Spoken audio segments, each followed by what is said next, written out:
Hello, and welcome back to Speak English Daily. Hi, everyone. We are very happy to see you here today.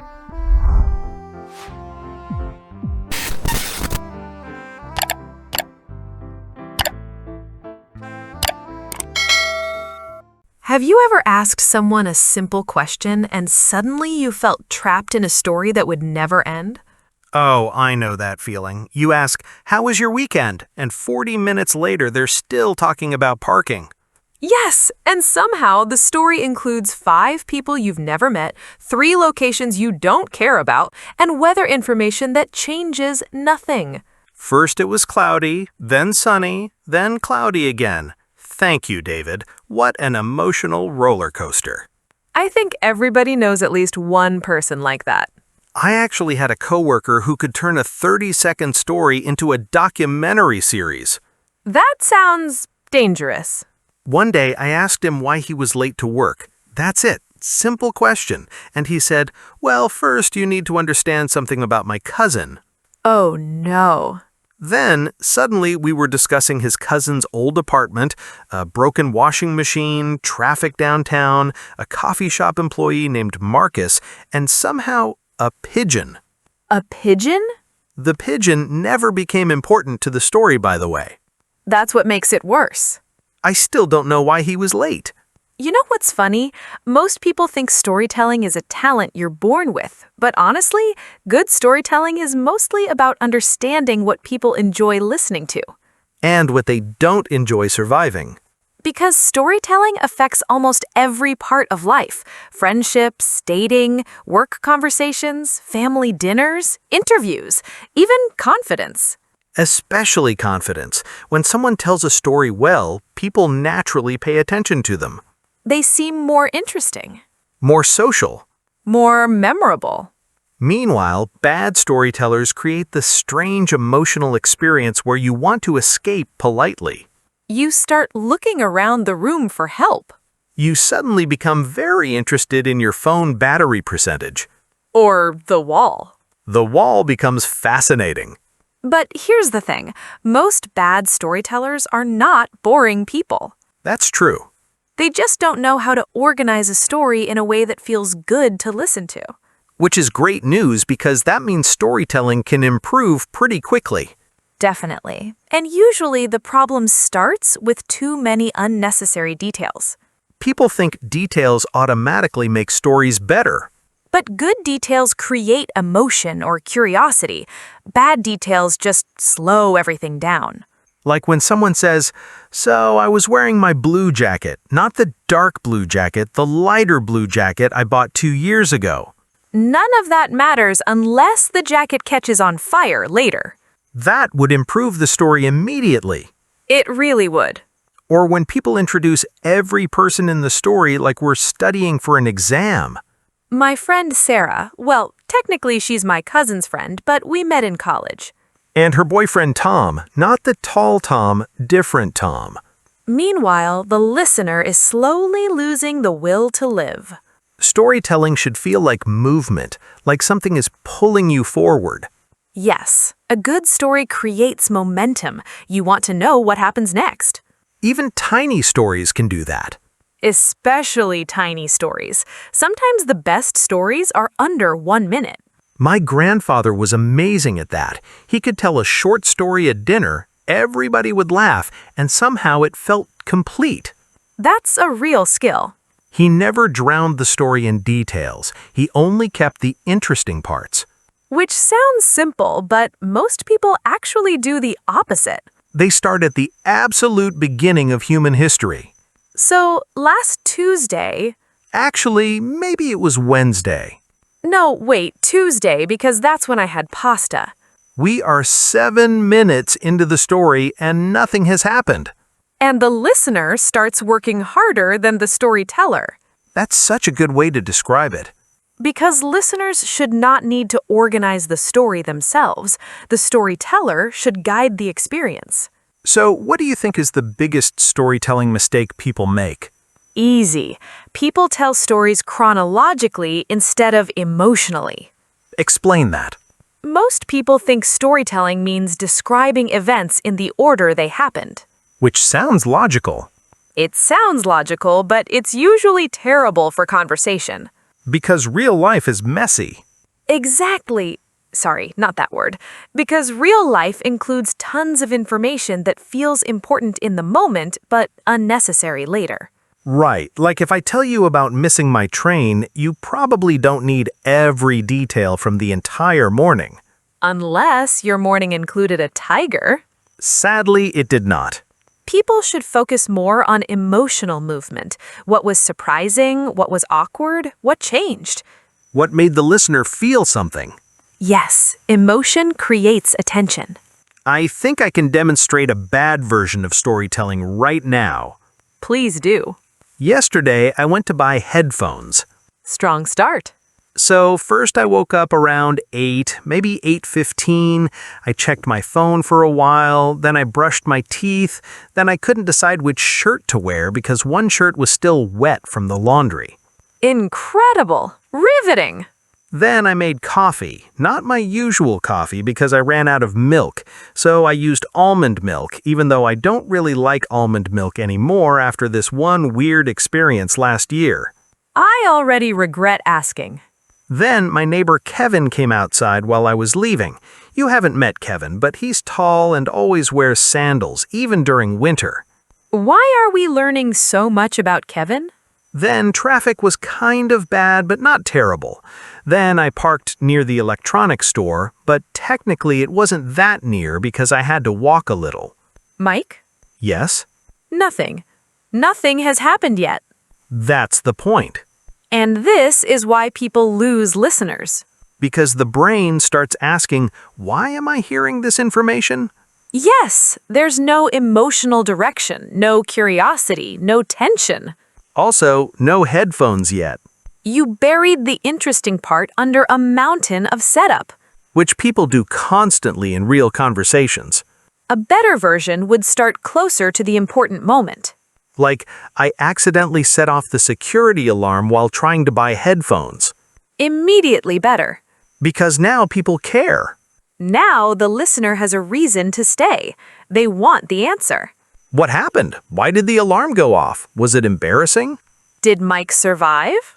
Probably not. Fair. Good storytellers understand that attention is fragile. That's such a powerful point. You have to earn attention every few seconds. Which sounds difficult, but honestly, it becomes natural once you stop trying to include every detail from reality. Real life and good storytelling are not the same thing. Sometimes you need to remove parts of reality to make the story feel more real emotionally. That might be one of the smartest things you've said today. Thank you. I'd like everyone to remember this moment. Honestly, the funny thing is that most people already have interesting stories. They just hide them under 15 minutes of background information. Right. The real skill is learning how to uncover the interesting part faster. So, if someone listening wants to become a better storyteller today, where should they begin? Start closer to the moment that creates emotion. Meaning? Imagine somebody says, "You won't believe what happened during my presentation today." I already want to hear more. Because the story begins with tension. Something went wrong. That's naturally interesting. Compared to starting with, "So I got to the office around 9. Which kills momentum immediately. It's kind of amazing how quickly people decide whether to listen carefully or not. And listeners are usually asking silent questions in their minds. Like what? Why should I care? Where is this going? Is something funny, awkward, surprising, or emotional about to happen? So storytelling is really about guiding attention. Yes. Think about movie trailers. They don't explain every detail from the beginning. They show the exciting moments first. Because curiosity pulls people forward. That explains why some people can make even small daily experiences sound entertaining. Definitely. A story doesn't need drama. It needs focus. I had a friend in college who could make ordering a sandwich sound like an adventure. That's a gift. One time he said, "I accidentally offended a sandwich shop employee today." Immediate curiosity. And the actual story was tiny. He pointed at the menu while the employee thought he was pointing at him. That's it? That's it. But the way he told it made everybody laugh. Because he focused on the awkward emotional moment. Not the entire history of the sandwich shop. Exactly. Another important thing is choosing details carefully. This is hard for people because memories feel connected emotionally. Yes, but listeners only need details that improve the experience. So details should either create a picture, increase curiosity, or support the emotion. Perfectly said. Thank you. I prepared that sentence my whole life. I'm proud of you. Finally. Let's compare two versions of a story. I enjoy this game. Version 1. Last Friday, I went to a restaurant with my cousin after work. We were both hungry because we skipped lunch. The restaurant was downtown, near the bank where my cousin used to work before moving apartments. I already feel tired. Version 2. My cousin accidentally stole a waiter's notebook and didn't realize it for 20 minutes. That is dramatically better. Because now the brain wakes up. You immediately start imagining the situation. Good storytelling activates imagination. And emotion, too. Emotion matters so much. People remember feelings more than facts. Which explains why some technically simple stories become unforgettable. Yes, if somebody tells a story with genuine embarrassment, excitement, fear, confusion, or joy, listeners connect emotionally. I think this is where a lot of language learners struggle. How so? They focus heavily on grammar and forget reaction. That's true. They describe events clearly, but emotionally, the story feels flat. And native speakers often use emotional reactions constantly. I panicked. I froze. I couldn't stop laughing. I felt so awkward. Those little reactions make stories feel alive. I remember meeting a traveler in Thailand years ago who was incredible at storytelling. What made him good? He reacted honestly. Even tiny moments felt vivid because you could feel his emotions while he spoke. That's powerful. He told us about getting lost one night, but instead of listing directions and street names, he said, "At some point I realized every person around me knew where they were going except me." Oh, that's good. Right? Suddenly, everybody understood the feeling. Because emotions create universality. Big word. Thank you. Proud of you too. Another great storytellers do well is building curiosity little by little. Not giving everything away immediately. Yes, they leave small unanswered questions. Like, at first I thought the message was for somebody else. Or, that's when the situation became really awkward. Those lines quietly pull people deeper into the story. But there's also an important balance. Meaning, don't manipulate listeners too hard. Some people act mysterious for 10 minutes and then the ending is disappointing. you won't believe what happened. And then nothing happened. Honestly, that should be illegal. A strong ending matters more than people realize. Because the ending is the emotional landing, Yes, stories should feel complete. not abandoned halfway through. Even short stories need closure. The listener wants to understand why the story mattered. Funny ending, surprising ending, meaningful ending, something. Otherwise, the conversation feels unfinished. I once heard someone tell a 5-minute story that ended with, "So, yeah, anyway." That physically hurts me. Same. I wanted a refund, and the story was free.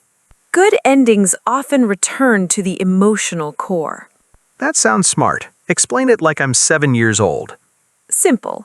If the story began with embarrassment, the ending should complete that emotional experience. Like admitting the mistake, escaping the situation, or learning something funny afterward. Right. The listener should feel resolution. So the secret isn't becoming more dramatic. No, it's becoming more intentional. That's such an important difference. You know what would probably help people most right now? Public humiliation? Story comparisons. Oh, Your idea is probably better. Because once people hear the difference between weak storytelling and strong storytelling, it becomes much easier to improve. I volunteer as the bad example again. Brave man. Thank you. I suffer for education. Let's begin with an awkward coffee shop story. Perfect. Here's the boring version. So yesterday I went to a coffee shop near my apartment around 11 in the morning because I wanted to work there for a little while. I ordered a cappuccino and a sandwich. The place was crowded because students were studying there. Already too much setup. Then I sat near the window beside this woman wearing a green sweater. I opened my laptop and started answering emails. Nothing emotionally important is happening. Then eventually the barista brought another drink to somebody else. Mike, this story feels like waiting at the airport.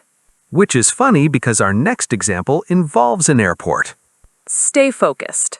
Fine. Now, here's the stronger version.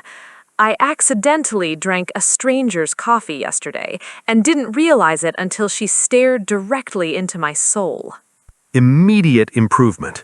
Because the listener instantly understands the social danger. And now people want details. Then you continue naturally. I thought the barista brought me a refill, so I smiled confidently and took a huge sip. Confidence makes embarrassment funnier. Yes. Then you describe the reaction. The woman beside me suddenly said, that was mine. That line alone creates the whole scene. Short, clear, emotional. Also painful. Good stories often include a little pain. Emotional seasoning. Please never say that again. Fair. Let's do the airport example. I already feel stressed. Give us the weak version first. Last summer, I had a flight to Chicago. I woke up late because my alarm didn't ring. Then I looked for my passport for maybe 15 minutes because my apartment was messy. Dangerous energy already. Then traffic was heavy. Then security lines were long. Then I got coffee because I was tired. This feels emotionally flat because every sentence has the same importance. Right, nothing stands out. Now, the better version, I knew I was going to miss my flight when I saw my plane moving without me. Ooh, that hurts instantly. Then continue with emotional movement. I started running through the airport like an action movie character, but deep down, I already knew the situation was hopeless. That phrase deep down sounds very natural too. Native speakers use emotional commentary constantly. Instead of only reporting events. Exactly. Then you add one memorable detail.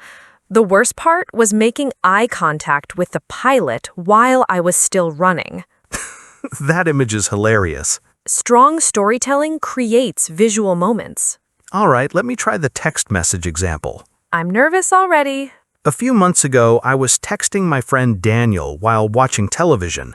We were talking about our manager at work. I sense disaster. Then I accidentally sent the message to my manager instead. Good. Stop there for a second. Why? Because that's the hook. That's where curiosity lives. So I shouldn't bury it at the end. Never bury the interesting moment. Got it. So a better opening would be, I accidentally insulted my own manager directly to his face through text message. Much stronger. Then maybe the terrifying part was that he replied immediately. Beautiful. Horrifying, but beautiful. I remember a native English speaker once telling me a story, and I noticed something interesting. What? He used tiny phrases to guide the listener emotionally. That's a huge storytelling skill. He kept saying things like, "And here's the weird part," or, "At that point, I realized something was wrong." Those phrases act like road signs. They help the listener follow the emotional direction of the story.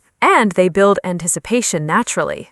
Another super common phrase is, "So basically," Yes, especially when simplifying a situation. like, "So basically, I thought she was waving at me, but she was waving at the person behind me." Painfully relatable. Human beings love embarrassment stories. Because they feel real. Also, native speakers use pauses very strategically. That matters more than grammar sometimes. A quick pause before the important moment creates tension. Like, I opened the message and suddenly, My boss had already seen it. see, even that tiny pause changes the feeling. Fast storytellers sometimes ruin good stories because they never let moments breathe. Yes, if everything has the same energy, listeners stop noticing important moments. It's like music with no rhythm changes. Great comparison. Thank you. I've grown emotionally since the sandwich example. Barely. Let's do the weird first date story. Go ahead. I met this woman for dinner last year. We ordered food and talked about movies and travel. Generic. Then eventually the waiter came back. Still generic. I know. Now the better version, halfway through my first date, the waiter accidentally exposed my biggest lie. Incredible opening. Because now people immediately ask, what lie? Curiosity creates momentum. Then I continue, I told her I spoke Italian pretty well. Oh no. I told her I spoke Italian pretty well. 5 minutes later, the waiter arrived from Rome. That is a nightmare. And suddenly everybody at the table was looking at me expectantly. See how much stronger that feels? Because every sentence moves toward emotional tension. Exactly. Last example, workplace misunderstanding. Let's hear the boring version first. There was confusion during a meeting at work on Thursday afternoon. I already forgot the sentence while hearing it. There was confusion during a meeting at work on Thursday afternoon. No emotional life. Better version, I spent 10 minutes defending an idea in a meeting before realizing everybody was discussing a completely different project. That's painfully human. And the phrase, before realizing, creates suspense naturally. Native speakers constantly use little storytelling bridges like that. Turns out is another one. The funny thing is, You won't believe this. you won't believe this. For a second I thought, These phrases make stories feel conversational instead of robotic. and there's another important skill people forget. Knowing when to stop. Yes, some stories die because the storyteller keeps talking after the emotional ending already happened. Like a movie that should have ended 20 minutes earlier. Once the main emotional moment is complete, leave the story. Confidence helps with that.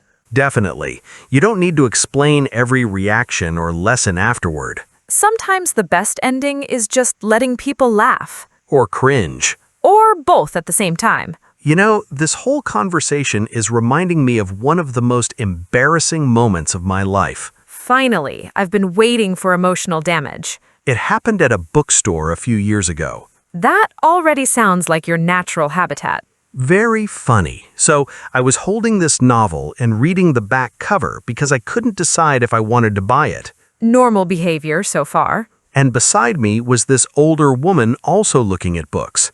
After a minute, I quietly said, I heard the ending is terrible. Oh no. She slowly turned towards me and said, I wrote that book. Absolutely devastating. I wanted the floor to open and consume me immediately. See, that's a perfect short story. Because it moves quickly. And emotionally, it escalates beautifully.